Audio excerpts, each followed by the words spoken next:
Who you are died yesterday and who you are today is different. You should live accordingly. This is kind of something I've been thinking about very recently. Is that basically you can wake up at any time and realize that you can live any kind of life you want to live. Not That's possible. You know, you have to work for certain outcomes that are better than others. You know what I mean? Like there are things you're going to have to do, but you have to figure out what it is that you want to do first. So who you are is going to change depending on what you go through. And you should be going through things, you know, mostly, hopefully, you're going to find positive things to do that you like right away. And they should generally tend to be positive. We want to also say that. Um, as you think about who you feel that you are and what you want to try, what you want to do, I think you kind of need to put that in just a little bit of what is right as well. Be a good person. I really do believe in this. Um, do the right thing. Like if it's going to affect another person, do the right thing. That's kind of what I believe. If it's going to affect you, do the best thing. I suppose that's a simple way of looking at it, but I do feel that that's pretty important to me. So I want to kind of put it out there and clarify. I should probably get rid of some of these big, weird, color affecting screens. My bad. Anyway, I still haven't edited any of the videos. So you're just, you know, so I've seen a couple people who do like jump cuts, and it seems like a good idea. Maybe one day we'll improve our form. Like I said, I keep trying to improve my form. The form I am today doesn't edit videos anymore. You know, I've tried to make all my inputs good enough that I can hit record and click upload and just move on with my life. Because I don't want to dwell on these things too. I think this is something I used to do. I'm a major overthinker, or I used to be. Let's try that, right? Because I think that what you think about yourself is ultimately who you are. That's the truth of it. Who you think you are is who you are. Because if you think it, truly believe it, and move that way every single day, those outcomes that go with a person like that tend to be inevitable. If you're a confident person who's pursuing, you know, a certain business venture with confidence and enthusiasm and intelligence, then you're a successful business person. It's inevitable that you will become that. And you can extend that out to anything you want. But if you don't really believe that you are anything, that, you know, I'm here. If the most that you can say about your life is that I'm here, I'm still here, then it's like, you got to keep moving, right? We got to keep moving. That's not to discourage anybody who's still in that point. But, you know, recently I think that was where I used to live, and I'm still here. You know what I mean? I didn't give up. You know, I haven't given up, but I'm not really trying either. I'm still here, right? I think we know what we're talking about. There's just moments in life where you kind of become apathetic to the situation, become a little less satisfied, and you kind of give up. This is like something that most people are capable of doing. If you're not capable of that, congratulations. I'm trying. I want to try that too. You know what I mean? Because I realize that life is a series of choices, and your choices that you're making are going to be fueled by who you are. And sometimes I don't even feel like choices. Sometimes you might have to go through an interview. Sometimes you might have to give a presentation. And this, like doing it or not doing it, is just part of the choice. How well you actually rehearse for it, how well you prepare for it, how well you think of what you're going to say, how much you know, this is a choice that you're making. How much do I or don't I do it? How much do I edit or not edit the video? These are just choices that you make. Every single action you take is a choice. Sleeping in through your alarm is a choice. Getting up early and getting the worm is a choice. And I think some people need to hear it. It's what you're doing that matters. What you have done, it can matter, okay? What you have done is who you are today. It was who you were yesterday, at least. But who you are today could be whoever you want to be.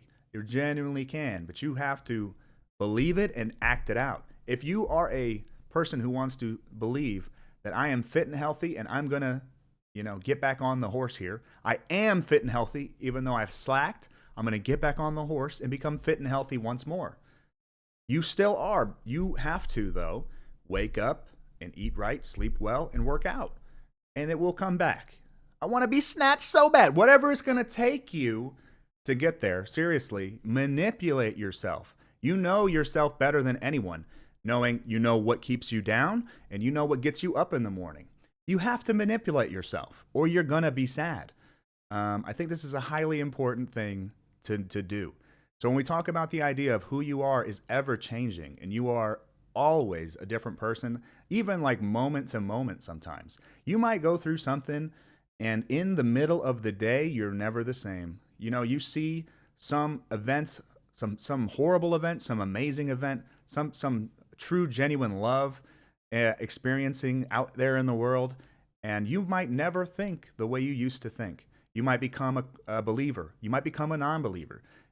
You might give up a way of life you've lived for years. You might fall back into a habit that you once gave up. You literally are always changing.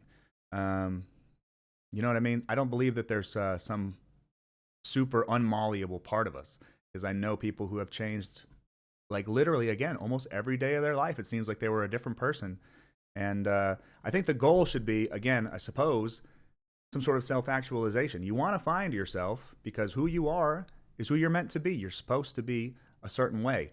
Who you are today might not be that way though, and that's not an excuse. I'm fine how I am is not necessarily true. You know, I used that excuse for many years. I've been watching videos from certain creators who come from all walks of life, because that's what I realized for myself, is that all walks of life were tolerable. You've got your, I'm not even going to mention them, but your super viral, some mostly controversial type of creators. And, you know, controversy does seem to get a lot of attention, you know, and I don't really feel that I am controversial in a lot of my ways of thinking. I just think that I'm logical, and I would like to teach a little bit of what I think there, but it's not necessarily moving on, right? I mean, I think I'm just a regular guy. But I've seen all types of people who believe that they're superior and will say it, people who are super humble, but they're actually great, people who are great and they know it and they're confident about it and it sells. There's so many ways to, and people that are just, I think, more broken. I am definitely among the broken and meek and low. You know what I mean? I have not overcome this in the slightest. Well, maybe a little bit, maybe slightly. But I'm still that lonely person that you know, was lonely a month ago, was lonely 2 months ago. I'm still pretty lonely today, and I haven't taken a lot of personal steps to resolving it. I'm like really nervous about this still. You know what I mean? Like, I don't know if I can really handle it. The idea of like you seeing me. I'm not gonna stop though, because that is again a choice that you make when, you know, sharing the video or not sharing the video is a simple choice to make. Even I think recording the video is a good place to start. If anybody ever, you know, wanted to participate in the game of making a little money online or something like that, I mean, anyway, I do think that this is a great tool to get out of the rat race. You know, some of the other people I've watched, most of them always like who have made it, so to speak. Like, I don't think there's any much of a downside to it once you're like, because mostly it's just, there are certain limitations. I don't want to talk too much about them. I think there are certain types of content you wouldn't want to make and that you wouldn't regret. But if you're just talking about how you think, even if you know that not everybody's going to agree with you or think that you're funny or think that you're cute or whatever the fuck, if there's any negative perception that could be, you know, I've never really heard about this until recently, although it makes sense now that I've heard it. People have a fear of being perceived. Like, almost any way that you could perceive them is kind of how I take that to mean. Is like, you could think I'm too tall for you, too short for you, you know, too white for you, to whatever, right? The world is so fucked up now. You can have so many judgments about what people are going to think about you. But they might not have those judgments at all. They probably might have a couple, but mostly people, I think, are generally more positive than we give them credit for. And if they're not, then you'll find out probably genuinely pretty quick, and you can move on, right? Anyway, I don't. What was the point of this video again? It's to understand that you are changing, but that you're driving the boat. You are navigating the seas of yourself every day, and you must be a good captain because you're also the crew.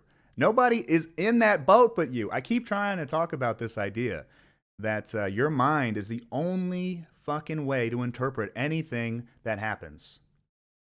Anything that happens, if you're going to judge it, it's coming from your own mind. You want to take good care of that thing. Your body and your mind, your spirit, your soul, the whole package, all of that is you. It's the only fucking you that exists in the world. So it should be the most important thing. I just made a video about selfishness.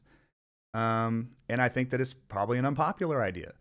But I think if you hear the real message is that you just really don't have a choice because you only have your own brain to experience with. And you want to be able to enjoy your life. You want to be happy. You want to have the relationships that you want. You want to have the amount of money in the bank account that's comfortable for you. You probably always want more of everything. You're a greedy little bastard, and that's the truth of it.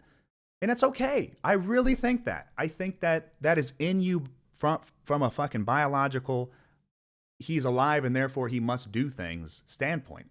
You are given that drive, that hunger for more. I think it's fine. But I do think there are limits. But I think that you're going to use it to help yourself, and that if you apply this message to 90% of people, they're going to live a significantly better life. Now, there are some people. Okay, you know what? I don't want to be negative. Like that's also part of my shtick. Is I understand all the problems in the world relatively well. Not great, maybe relatively well is a good way to describe it. I've been around a long enough time that I see all the treachery and I see all the ways people also overthink it and obsess over it, and it's not healthy and it's not good for you. And that's why you're maybe sadder than you could be. Think about the Amish on the farm. The Amish are probably happier never having heard this message than having heard it. They don't worry about this type of fucking thinking. The idea that the Amish need to find themselves is probably a dumb idea to them. You know what I mean? That's honestly how I think about it. I feel like it really is. I said this could potentially be the best time to be alive, ever. It could not be. The best time to be alive might have been 1985 and be Scott Burnham. The point is there's many different people. The point is let's just consider that. I'll use Bo Burnham's dad as an example. Bo Burnham's dad might have been the happiest man ever to live. Now, I don't know the guy. He just made a song about him, and he says that he wanted to be him in 1985. Before he was born and before the world turned to shit. It was just the right amount of technology, but not the right amount of globalization and interconnectivity, and always on the news for the next horrible tragedy that's affecting your entire psyche. Even, or the latest internet beef or drama, and the people that you like don't like the people you don't like, and therefore you must be a soldier in that little stupid fucking army. You know what I mean? Like the world, there are some ways that you can get absorbed in the bad things now. And I luckily feel like I'm a person who can speak about it in a way where you can still make this the best time of any life. Again, there are so many pitfalls too. Don't get me wrong. I want to help you avoid some of the pitfalls. I really think that I could help you through some of that. Making the more optimal choice if you tell me what your objective is. Well, if your objective, this is like what I used to do. This almost was my job, right? Is what is your objective? What is the opposition's objective? How do you achieve your objective anyway? I really think that if you think of yourself like the main character in a story, this is also something that I feel like I've been thinking about lately. If main character syndrome, the idea that a person who is so obsessed with their own life and their own outcomes that they're a narcissist and they're self-important and they don't care about other people properly. They're not being a good human. I kind of think that's full of shit because I really do feel like the most powerful people could be the best of us, really, genuinely. If you have power and use it for good, great. That's exactly what you're supposed to fucking do, I feel. But a lot of people don't, and so there's a risk to attaining yourself, and for that to reflect in your power, I suppose. Because if you who you are or who you become is bad things are going to happen, and that's also quite scary, I think. But if you know yourself, you're not going to have any concern about that. It's kind of complicated. It's interesting that sometimes some of the most self-obsessed people, the narcissists, with the belief, you can kind of see that it's true what I'm saying. And I'm saying you might as well do it yourself because you're a good person, probably. Hearing this message, you're probably a good person, and therefore believe in yourself because you're so much worth believing in. But it does take the actions that come with it. If a person who insanely and obsessively and arrogantly believes in themselves, but they're doing the work, it's like going to show up for them. And it's kind of the thing that maybe we all get upset about sometimes. It's like, why does it seem like the best things happen to the worst people? Well, it's because they believed that they were the best people. It's probably really what it came down to. Now, morals and methods sometimes be damned, and we can always talk about them. We can talk about them, of course, but It's just not necessarily the way that most people are gonna go about things, and that's what holds some of us back. Don't get me wrong, but believe in yourself more, even if you don't really know yourself yet. I think that you're still looking. I really think that you're still looking. How do you not? How do you? I don't know if I'll ever find myself truly, but I'm gonna keep looking, and I think that that's where the value in life even is.